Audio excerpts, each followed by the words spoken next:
Hello guys, welcome back to our channel.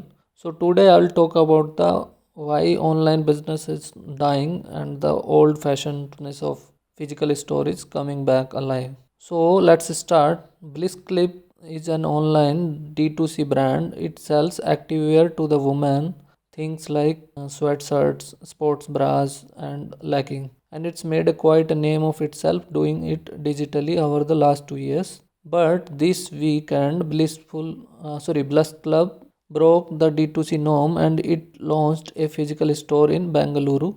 And here is the thing, Bliss Club isn't only D2C brand, it that's pivoted from its online only selling strategy. The shift towards brick and mortar store or like offline store is in full swing.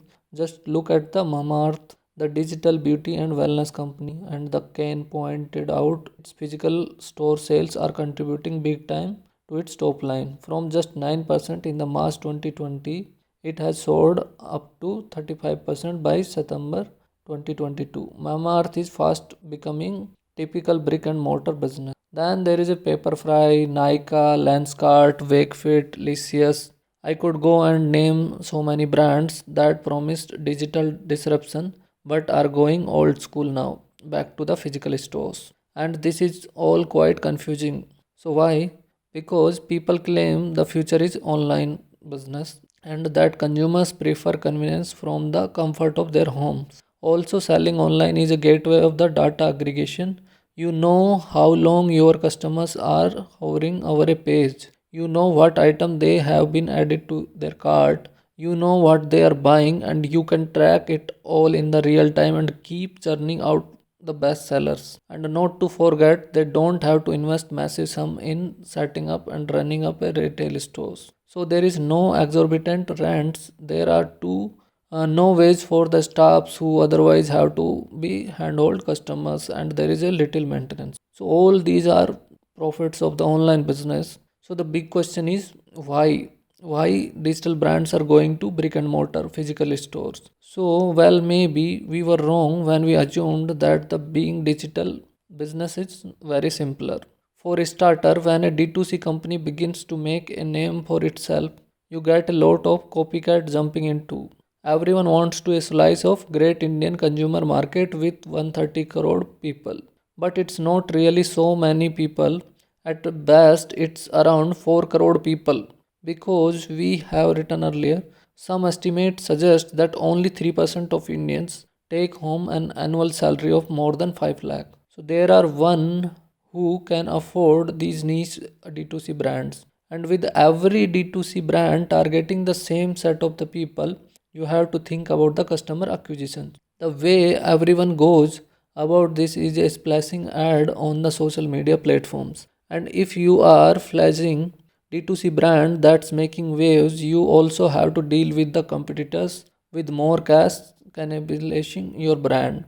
Rivals will take out ads with the keywords that might include your brand name. So when people search for your brand, they will probably see your competitor right at the top. It drives the marketing cost upward. So it's tough. Now think about it. If you are paying so much money to acquire customers, and that's kind of like paying rent for a store anyway. Only now a physical store has been replaced by the digital storefront whose running costs include ad spends on the Facebook or Google. So if you are sinking a lot of the money in acquiring new customers online, why not just do it offline? Because the truth is, maybe offline is simply worth it in the long run. What do I mean? Well, a few years ago, professor at Wharton and Harvard delivered into this phenomena and found something quite interesting. Customer who can visit a physical store spend more money. In fact, they spend 60% more on the average per order.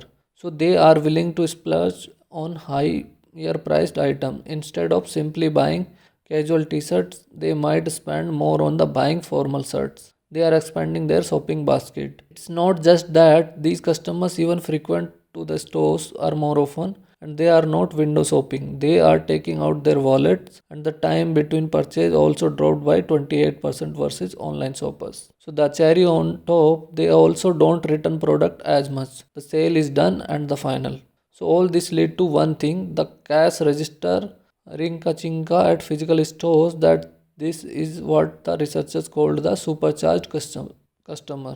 But why does this happen? Well, look at your own behavior. Haven't you seen a product online and thought to yourself, if only I could touch and feel this product, it would give me a sense of quality, or damn, the sneaker I want to out of the stock in my size. If only I could speak to a knowledgeable person and get their suggestion on an alternative. One of the researcher even has an interesting parallel to show that a physical stores deepen the relationship with the customer. If you start to connect with someone through the Facebook, maybe Tinder, first you chat, then you get a text message, eventually you make a phone call. So you get together for a coffee and you see each other. So all of this improve the relationship, making you closer to each other. So maybe this explain why D2C brands are now embracing towards the old school bricks and mortar or like physical stores wholeheartedly. So thank you for watching it. Please like, share and subscribe, and please share this story to your friends.